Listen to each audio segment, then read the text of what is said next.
I never thought my dream car would almost get me killed. Not on the freeway, not in some back alley. We're right in front of my own garage, in a neighborhood where the grass is cut to regulation length and people wave with exactly 3 fingers. You know what's wild? It wasn't the car thieves that shocked me. It was the HOA. Yeah, those people. The same ones who write you up if your trash bin is out 5 minutes late. Turns out, they weren't just watching my yard. They were watching me. Because I didn't just buy a house in Jackson Heights. I bought into a system that looked polished on the outside, but underneath was rotting with racism, greed, and something even darker. Let me ask you something. What do you do when the people who claim to protect the community are actually running a criminal enterprise? What would you do when your HOA president tries to steal your identity, your dignity, and your $140,000 0-cents Porsche? My name's Devin Clove. I'm a cybersecurity consultant. And this is the story of how I turned my garage into a sting operation and brought down the most powerful woman in the neighborhood. Operation Porsche Patrol. How my HOA tried to destroy me. A fresh start or a loaded trap. 6 months ago, I thought I'd made it. Not just career-wise, although yeah, landing a senior cybersecurity role at Black Shield was a milestone, but I mean made it as in I found the house. The one. The place I imagined I'd finally settle into. Grow some tomatoes, maybe adopt a dog. Named Cisco. 248 Birchwood Lane. Quiet cul-de-sac. 2-story colonial with white trim. Decent commute, Starbucks 5 minutes away. OA fees? Pricey, but hey, I figured that bought peace of mind, right? Wrong. At first, Jackson Heights was everything I imagined. Friendly waves from dog-walking neighbors. Lawn edges so sharp they could slice you. And that sacred suburban silence you only get after 9 p.m. So I unpacked my boxes, rolled out the welcome mat, and did something I'd promised myself for years. I bought the car. My dream car. A Porsche 911 Carrera, cherry red, gleaming like a warning flare on wheels. That car wasn't just transportation. It was 15 years of sweat equity, late nights, contract deadlines, and proving I belonged in a world that never expected someone like me to make it. And yeah, I was proud. But here's the thing, nobody warns you when you move up. Not everyone is happy to see you succeed. The moment I parked that car in the driveway, the mood shifted. Subtle at first. Tighter smiles, longer stares, the kind of passive-aggressive politeness that sounds like honey but sticks like gum to your soul. And then came her, Patricia Hemsworth, HOA president, 58. Pearls at 7 a.m., clipboard at all hours. She called herself Trish. I called her Trouble, with a capital T. She introduced herself the day I moved in, with a smile that looked like it had been filed by a dentist, and a comment about maintaining certain standards in the neighborhood. You ever meet someone and just know they've already written your obituary? Yeah, that was Trish. But I brushed it off. I wanted to be neighborly. New house, new chapter, no drama. But it turns out you can follow all the rules and still be marked a problem. Especially when you drive something red, shiny, and worth more than someone else's sense of control. Real quick, if you've ever had a neighbor who watched your every move like it was their full-time job, hit that like button. And if you've ever dealt with HOA drama, drop a comment below, because I know I'm not alone. Oh? And hit subscribe if you're ready for the full ride. This one gets wild. The first warning sign didn't come in a letter. It came with a smile. A clipboard, and a basketball hoop, the smile that never reaches the eyes. Trish Hemsworth's HOA empire. If Jackson Heights was a kingdom, then Trish Hemsworth wasn't just the queen. She was the judge, jury, and code enforcement executioner, all rolled into one woman with a too-tight bob haircut and a closet full of beige sweater sets that screamed, "I own this block."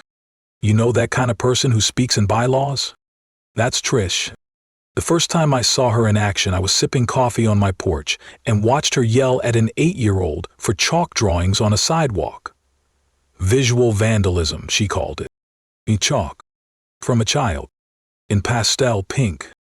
But see, Trish didn't just enforce the rules, she weaponized them. She made appearances like she was on tour.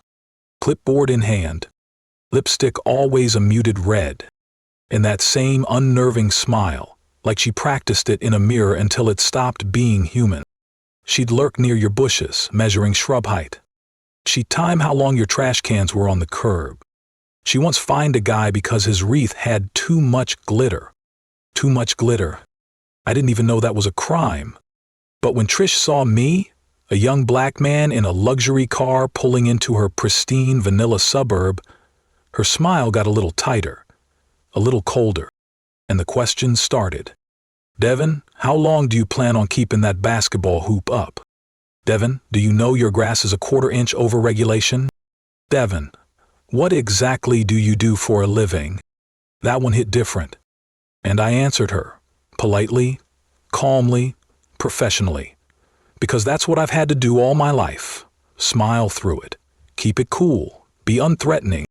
But Trish wasn't looking for answers, she was looking for cracks. And when I didn't give her one, she made her own. It started with lost paperwork, then mysterious noise complaints, then a warning about my Porsche being too attention-seeking for a quiet family community. It wasn't enforcement. It was erosion. Little by little, she was trying to wear me down, until I got tired, packed up, and drove away like the others.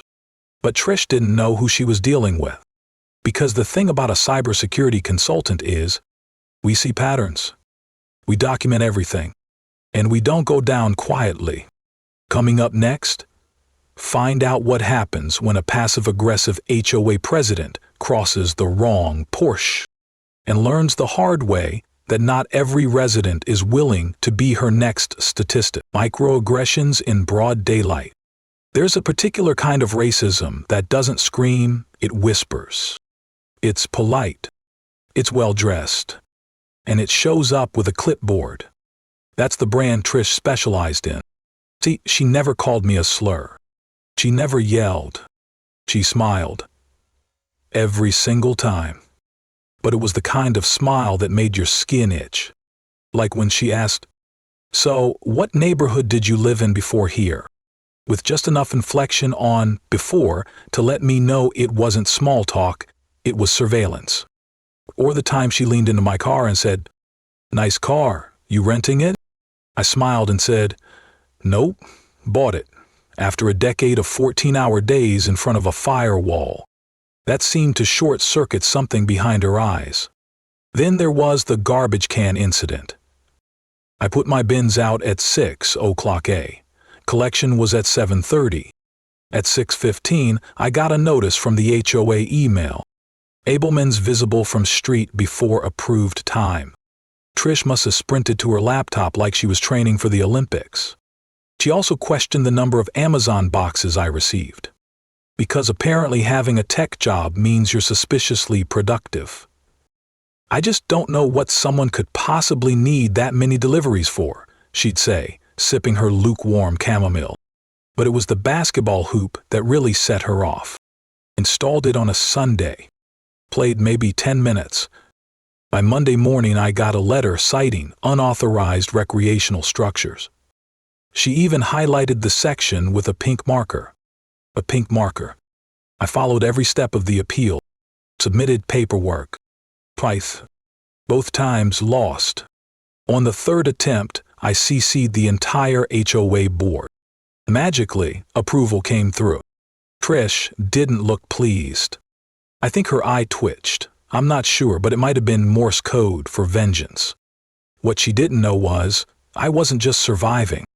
I was documenting. Every email. Every note. Every suspicious inspection of my property. Because I'd seen this movie before. And I know how it ends.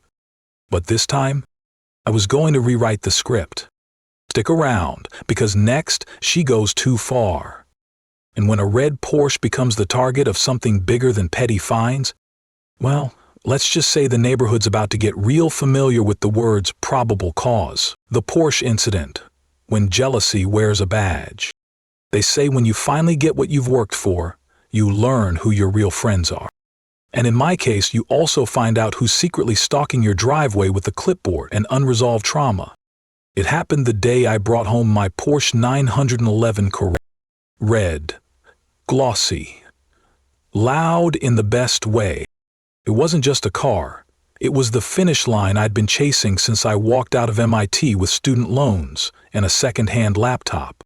I pulled into my driveway, sun glinting off the hood. And there she was.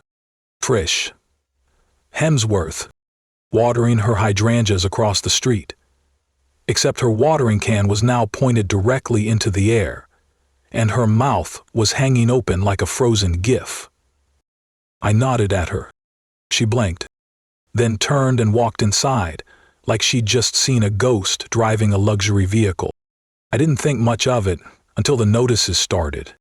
The very next day, unusual vehicle disrupting visual harmony. Visual harmony. A week later, excessive engine noise disrupting neighborhood tranquility. Mind you, I hadn't even revved the engine past 2,000 RPMs inside the gates. Then came the handwritten note under my wiper. This isn't that kind of neighborhood. And if that wasn't enough, a certified letter accusing me of operating a commercial vehicle for business gain. Apparently, Trish believed a Porsche must mean I was running some kind of underground ride-share empire for millionaires. But here's the kicker. None of it was actually against the HOA bylaws. I checked, then rechecked, then triple-checked. Nowhere did it say I couldn't own, park, or even admire my Porsche in my own driveway. So I did what any cybersecurity guy would do. I installed cameras, front, side, under the eaves, covered more angles than a Marvel movie. That's when the real story began. One night I caught her, Trish Hemsworth, in sweats, hood up, sneaking across my lawn. She slipped something under my windshield. The next morning, I found it. Go back to where you came from. Sharpie, all caps, no signature. But I had something better than handwriting analysis. I had footage. And I had motive. Because when jealousy wears a badge, it doesn't just enforce rules. It creates them. And she was about to find out she'd picked the wrong driveway to mess with. Coming up next, things escalate. And when someone tries to mess with my bank account and fails, a security question only I could write, let's just say, you don't try to hack a hacker and expect to walk away clean. Turning the table. Tech as a weapon of the watch.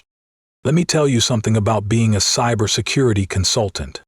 Most people think it's just firewalls and phishing emails. But when you've spent a decade reading digital footprints like a second language, you start to see the intention behind the code. So when my bank called and said, Mr. Clove, someone just tried to access your home equity line, I didn't panic. I got focused. They had my name, my address, my partial social, but they didn't know I set up custom security questions based on obscure 90s anime. Amateurs. The attempted breach came from an IP address registered to, wait for it, the Jackson Heights HOA office. Let me pause right there, because I want that to sink in. Someone tried to steal my identity from the HOA office printer room. So I did what any mildly furious cyber ninja would do. I called in backup. My friend Andre, Detective Thomas, now works cybercrimes with the local PD. We met back in college when he was pre-law and I was arguing with professors about packet sniffers. I sent him a file. It had the metadata, IP logs, traceroute, and a few surveillance screen caps. Like Trish leaving my driveway after midnight with a hoodie on, like she was auditioning for Karen Begins. Andre texted back one line, "Let's make her famous." We went to work. I installed a honeypot into my home Wi-Fi, basically a digital mousetrap. Labeled the access point CL0VE_camera_backup. Didn't take long. Next HOA meeting, I caught 2 logins. One from Trish's device. One from Gerald Thompson's tablet. Owen, you want to spy on the cybersecurity guy? Fine. I'll turn your entire HOA login network into a virtual confessional booth. By Thursday, I had a folder labeled Karen Off, term-tagged emails, location data, attempts to spoof browser headers. They weren't just nosy. They were building a case to find me, or frame me. But now I had all the receipts. And while I was collecting evidence, the HOA doubled down. $1,500, 0 cents in fines for things like excessive electronic emissions from smart doorbell and unauthorized air freshener scents in my mailbox. You think I'm joking? I wish I were. So I called a lawyer, Sophia Diaz, civil rights specialist with a courtroom presence that makes judges flinch. I showed her everything. She leaned back, sipped her coffee, and said, "Devin, they just picked a fight with the digital sniper. Let's show them what happens when the watched start watching back." You see, up until now, I'd been defending my turf. But after that identity theft attempt, game changed. I wasn't just the target anymore. I was the hunter. And the next trap I set was going to make national news. The deep rot, HOA, racism, and the illusion of order. You know, at first, I thought this was just about a car. A loud, red Porsche that disrupted the suburban color palette of beige, taupe, and regret. But the deeper I dug, digitally, legally, socially, the clearer it became. This wasn't about HOA rules. This was about control. And underneath that control was something nastier. Racism in a sweater set. It wasn't always loud or obvious. Sometimes it wore a smile, passed off as concern. "Devin, some neighbors are just worried about all the packages on your porch. Are you sure a red sports car is the image you want in this community?" And the killer? She wasn't acting alone. James, my neighbor and retired judge, once told me, "HOAs are supposed to maintain order, not enforce oppression." But the more we looked, the more we found. Under Trish's leadership, 4 families of color had left within a year. None filed official complaints. Why? Because HOA retaliation is like carbon monoxide, silent, invisible, and slowly suffocating. Anonymous citation, lost paperwork, petty fines that magically appear when your last name doesn't end in son or field. This was systemic. My friend Andre's task force was supposed to catch car thieves. Instead, they stumbled onto a racket run with the efficiency of a crime syndicate, just one wearing pressed khakis and HOA polos. Gerald Thompson, the board treasurer, had been helping his son Tyler track which homeowners had expensive cars, which ones were out of town, which ones didn't have cameras yet. And guess who always got the extra inspections? Girls with darker skin tones and license plates from out of state. It wasn't just illegal, it was calculated. The bylaws were weaponized like a scalpel. Quiet, surgical, denied with a smile. "Sorry, Mrs. Patel, your rose bush is 2 inches too high. Mr. Nguyen, your shutters are technically not community-approved green." It's funny how these violations only seem to affect people with non-European last names. And look, Trish didn't wear a hood. She wore a lavender scarf and hosted book clubs. She quoted MLK during holiday speeches. But behind that neighborhood newsletter was a spreadsheet labeled retention risk, with names, races, and notes on who might be a bad cultural fit. Andre found it on a flash drive, next to a folder called Neighborhood Integrity. I wish I were making this up. And here's the punchline. They thought I was the problem. The guy who waved at his neighbors, mowed his lawn, and brought cookies to HOA meetings. The illusion of order they clung to? It wasn't order. It was a mask. A way to keep people like me in our place. But here's the thing about masks. Eventually, they slip. And Trish's mask? He was about to fall. Right into the headlights of her worst nightmare. The trap springs shut. Justice served, but at what cost? As if there was ever a moment that felt like a movie climax, complete with flashing lights, screeching tires, and one perfectly timed, "Do you have any idea who I am?" This was it. Trish Hemsworth, HOA president, master of bylaws, self-appointed defender of hydrangeas, was being handcuffed next to my Porsche. My Porsche. The one she tried to steal using a cloned key fob, a garage code, and an unshakable belief that people like me didn't belong here. The sting operation worked like clockwork. She got in. She backed out. He drove straight into a spike strip, courtesy of the Jackson County PD and my friend Detective Andre. But here's the part they don't show in movies. The moment after the win. The silence after the noise. Because even though Trish, Gerald, and Tyler were now in custody, caught on camera, with stolen access logs, HOA embezzlement records, and enough hate speech and emails to fuel a Netflix docuseries, I didn't feel triumphant. I felt tired. You spend so long being polite, careful, documenting everything, smiling through gritted teeth while someone like Trish smirks at you from behind her clipboard. And when it all finally crashes down on her, it doesn't feel like victory. It feels like something you never should have had to fight for in the first place. The fallout hit Jackson Heights like a summer storm. HOA emergency meetings. Neighbors whispering over fences. News vans circling the cul-de-sac like vultures in loafers. Turns out, over $400,000, 0 cents, had been siphoned through phony landscaping contracts and community beautification funds. Apparently, Trish's idea of beautification involved first-class flights to Napa and a fondness for designer handbags labeled administrative expenses. Her crew went down fast. Gerald flipped quicker than a pancake on Easter Sunday. Tyler sang like a bird once the RICO charges came knocking. By the end of the week, they were all indicted. And the neighborhood? Well, let's just say that HOA board looked a whole lot different by Friday. But for me, the cost wasn't measured in money.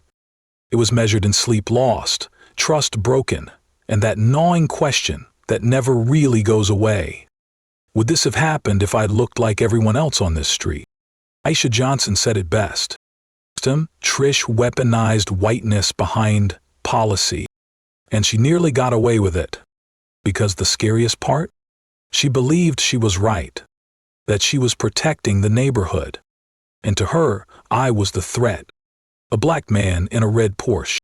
Successful, unapologetic, visible. That, more than anything, is what made her snap. But here's the thing about people who build traps.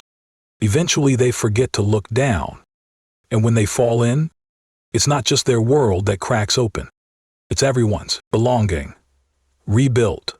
From HOA tyranny to community healing. The week after the sting, my block didn't just feel quieter. It felt lighter. Like someone had opened the windows in an old, dusty house and finally let the air move again. No more nasty notes on my windshield. No more HOA violation letters about the aggressive hue of my car's paint. No more garden walking surveillance missions from Trish. Her house stood empty now. The "for sale by bank" sign sat tilted on her perfect lawn like a broken crown. And my Porsche? Back in my garage, just as red, just as proud. But this time, without the fear. The community had seen the truth. Not the polite version, not the HOA newsletter spin, but the raw, undeniable footage of how one woman used power like a weapon, and how close we all came to letting her get away with it. But here's the twist no one expected. That takedown didn't just punish evil. It sparked something good. James asked me to run for interim HOA president. At first, I laughed. Me? The guy who barely survived the bylaws? But then I looked around, at neighbors who had started waving again, at Eleanor Jenkins, who brought me peach cobbler and said, "Evan, my grandkids are safer because of what you did." And I realized, maybe this was bigger than my driveway or my car. Maybe this was about building the kind of neighborhood we all thought we were living in. So I said yes. We rewrote the bylaws together. No more vague violations. No more surprise inspections. No more weaponizing the quiet enjoyment clause to silence families with kids or accents or cultures outside the country club mold. Instead, we added protections, transparency rules, equity guidelines, an anonymous reporting system, and an inclusion clause that made it clear: harassment has no home here. The most powerful moment? The first community potluck after the indictments. No suits, no clipboards, just neighbors. Kids ran through front lawns. The Johnsons grilled jerk chicken. The Patels brought homemade samosas. And James, retired judge, honorary godfather of the block, raised a glass and said, "We didn't just get rid of a problem. We found our voice." Belonging isn't something you ask for. It's something you claim, brick by brick, vote by vote, meal by meal, until the place that once made you feel small starts to feel like home, real home, not just because of square footage or a nice driveway, but because when your kid runs down the sidewalk, they do it without wondering if someone's calling the HOA. As for Trish, she's serving time, facing civil rights charges and mail fraud. And ironically, the first car she tried to steal helped build the case that finally caught her. That's what we call poetic justice.